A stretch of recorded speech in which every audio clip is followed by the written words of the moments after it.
윤석열 대통령이 공수처 영상 녹화 조사실에서 조사를 받았는데 그 당시에 자리 배치는 이랬습니다. 일단 윤 대통령에 대한 오전 조사는요. 오전 공수처 조사에는 이재승 차장검사가 앉았습니다. 11시부터 오후 1시 반까지 윤석열 대통령을 조사했고요. 오후, 그러니까 점심을 먹고 난 이후 오후 조사에는 이대환 부장검사가 2시 40분부터 진행을 했습니다. 그리고 또 관저에 직접 들어가서 체포영장을 낭독한 걸로 알려진 차정현 부장검사도 교대로 윤석열 대통령을 조사한 걸로 이렇게 전달이 되고 있는데요.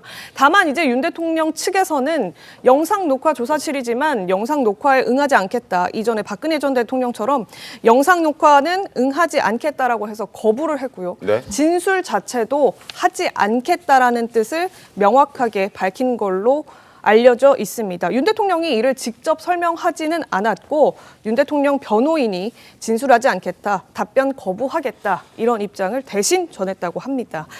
이 날인도요. 조사 후에 조서 열람 또 날인도 하지 않았고 윤곽급 변호사가 대신 날인했다 이런 소식도 지금 같이 전해지고 있는데요. 허준 변호사님, 이 공수처 조사 결국에는 윤 대통령이 일절 대응하지 않고 있는 상황인 건데 재판에서 다퉈보겠다 이런 취지인 걸까요? 피의자 신문 주소를 열람하거나 날인하지 않는다고 하는 것은 그 신문 주소의 증거 능력을 부여하지 않겠다는 뜻으로 풀이가 됩니다. 네. 그런데 사실상 형사소송법이 개정이 됐기 때문에 재판 단계에서 설령 이 열람 날인을 한 조서라고 하더라도 내용을 부인한다고 하면 증거 능력을 가질 수가 없게 됩니다. 그런데 굳이 윤석열 대통령이 열람 자체부터 거부를 했다라고 하고 계속해서 모든 질문에 묵비권을 행사했다라고 하는 것은 이제까지 밝힌 입장과 동일하게 공수처의 조사 자체가 위법하고 불법한 조사라는 점에 대해서 그 조사에 응하거나 협조하지 않음으로써 자신의 뜻을 굉장히 강력하게 보여주고 있는 상황이다. 이렇게 풀이하셔야 될 것 같고요.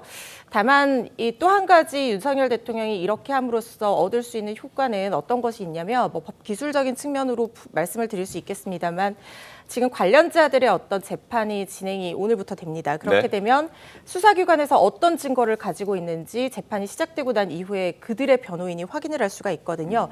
그렇다고 하면 만약에 그 기록 자체에 대해서 이 증거 기록에 대해서 윤석열 대통령이 확인을 할 수가 있게 된다라고 하면 나중에 이 단계에서는 훨씬 더 대응하기가 쉬워질 가능성도 있습니다.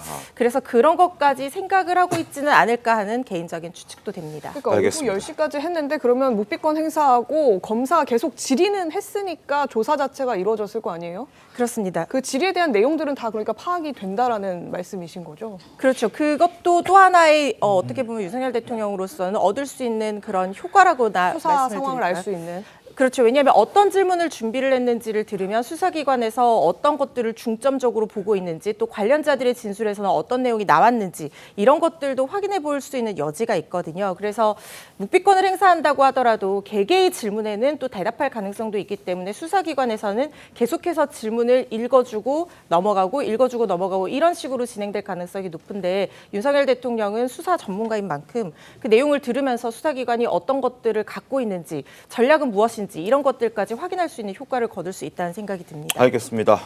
윤석열 대통령 측의 목소리도 저희가 들려드리도록 하죠. 한번 들어보겠습니다. 헌법과 법률을 수호할 책무를 진 대통령이 불법적인 수사나 사법적 조사에는 응할 수는 없는 것이 기본 입장입니다. 이런 상황을 종식시키기 위해서 대통령께서는 기소를 해라 아니면 중앙지방법원에 사전영장을 청구해라. 그러면 그 절차에 응할 것이다. 분명히 어제도 말씀드렸고 지금도 같은 뜻을 갖고 계십니다.